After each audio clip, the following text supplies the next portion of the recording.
अभी अगला question SCV chapter 6 friction exercises की problem number 13. The friction coefficient between the table and the block shown in the figure is 0.2. मतलब यहाँ दिया हुआ है हमको फ्रिक्शन कितना है वो 0.2. Find the tensions in the two strings. दो स्ट्रिंग्स दिख रही हैं, एक ये और एक ये. इनमें हमको टेंशंस फाइंड आउट करने हैं. तो फोर्सेस शो कर देते हैं फटाफट. ये कितना होगा 15G और ये टेंशन मान लेते हैं T1. इन ब्लॉक्स की हमको बात करना होती है इसलिए ब्लॉक्स पर ही हम फोर्सेस शो करते हैं. तो T1 ये 15 kg पर अपवर्ड्स और T1 ही लगेगा 5 kg पर टुवर्ड्स लेफ्ट और ये टेंशन मान लेते हैं T2. तो ये हो जाएगा T2 और इस पर एक और फोर्स 5G डाउनवर्ड्स. अब ये एक्सटर्नल फोर्स है 15G और 5G. यदि तीनों को मिलकर एक सिस्टम बना लें तो उसमें से लार्जर ये है तो ये सिस्टम जाएगा इस तरह से घूमेगा एंटी क्लॉकवाइज. ये वाला ब्लॉक एक्सेलरेशन A से डाउन तो एक्सेलरेशन A से ये जाएगा लेफ्ट में तो ये ऊपर मूव करेगा A से. और यदि सॉल्व करने पर एक माइनस साइन के साथ आता है मतलब हमारी सपोज डायरेक्शन रॉन्ग है, उसको बदल लेंगे फिर. तो ये सब शो करने के बाद अब बस सेकंड लॉ से इनकी इक्वेशंस लिखनी है. इसकी इक्वेशन क्या होगी 15G क्योंकि डाउनवर्ड जा रहा है मतलब ये लार्जर है 15G माइनस T1 दो ही फोर्स हैं इज इक्वल टू इसका मास 15 into acceleration A. This is equation 1. इसकी इक्वेशन क्या होगी तो ये क्योंकि लेफ्ट में जा रहा है मतलब T1 लार्जर है यानी T1 माइनस T2 और एक फोर्स हम भूल रहे हैं वो कौन सा फ्रिक्शन क्योंकि यहाँ फ्रिक्शन प्रेजेंट है और ये इधर जा रहा है लेफ्ट में यानी फ्रिक्शन कहाँ काम करेगा इधर. ये होगा फ्रिक्शनल फोर्स F और ये फ्रिक्शन होगा कितना ये होगा म्यू एन के बराबर. तो म्यू तो दिया हुआ है हमें, एन क्या होगा इसके लिए हो जाएगा वो 5G. तो म्यू भी डाल दें 0.2 इंटू 5 इंटू G. तो सब कुछ हमको मालूम है तो ये हो गया 10 के बराबर. 0.2 ये डेसिमल हटा दिया इसको कैंसिल करा 5 दूनी 10 तो फ्रिक्शन होगा 10 न्यूटन का. तो डायरेक्ट यहाँ पर हम -10 लिख देते हैं.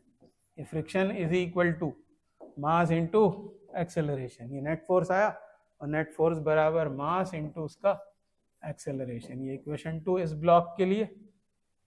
अब वो तीसरे 5 किलो के ब्लॉक के लिए इक्वेशन लिखेंगे T2 minus 5G. T2 minus 5G is equal to 5A mass into acceleration. ये इक्वेशन 3 हो गई. अब बस तीनों को ऐड कर देते हैं. Add 1 2 and 3. तो तीनों को ऐड करने का फायदा ये होगा हमको चाहिए तो हालांकि टेंशंस पर दो अननोन है यहाँ पर टेंशंस बल्कि 3 T1 T2 और A. तो इनको यदि ऐड कर दें तो इसमें से क्या कैंसिल आउट हो जाएगा ये T1 इस T1 के साथ ये T2 इस T2 के साथ. बच क्या जाएगा बच जाएगा 15G यहाँ से और हम ऐड कर रहे हैं T1 T2 तो कैंसिल आउट हो गए -10 और ये -5G और इधर ये तीनों ऐड हुए हैं 15 और 5 20 और 5 25 25A और फिर 15 में से 5 गए तो 10G मतलब 100 -10 मतलब 90 इज इक्वल टू 25A. तो A आ गया 90/25 90/25 मीटर पर सेकेंड स्क्वायर. तो ये एक्सेलरेशन आ गया और एक्सेलरेशन आने के बाद फिर से एक्सेलरेशन की वैल्यू यहाँ पुट करेंगे तो T1 आ जाएगा और इसमें डालेंगे तो T2 आ जाएगा. ये काम हमको करना पड़ेगा तो फाइंड आउट कर लेते हैं. ये वैसे तो आप कर लेंगे इसको. तो फ्रॉम इक्वेशन 1 से T1 वो कितना हो जाएगा T1 इसको मैं इधर ले गया RHS में और 15A को LHS में. 15G मतलब 150 माइनस 15 इंटू 90/25 ऐसा हो जाएगा ये. तो 5 से 3 बार ये 5 बार कैंसिल और 5 से इसको कैंसिल कर दें 18 बार, तो 150 माइनस 54, 150 माइनस 54 ये आ गया 96 न्यूटन के बराबर। तो ये किसकी वैल्यू हो गई? T1 की। एक आंसर आ गया। इसी तरह से इसको यूज करेंगे इक्वेशन 3 को। फ्रॉम इक्वेशन 3, इक्वेशन 3 से T2 बराबर होगा 5G, इसको उधर ले गए तो 5G मतलब 50 प्लस 5A, 5 इंटू 90/25, ये 5 बार कैंसिल और ये 18 बार कैंसिल, तो ये हो गया 68 न्यूटन। ये हो गया T2।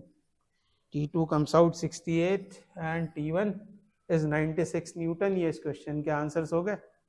आसान क्वेश्चन है, बस इक्वेशंस हमको बनाना आना चाहिए।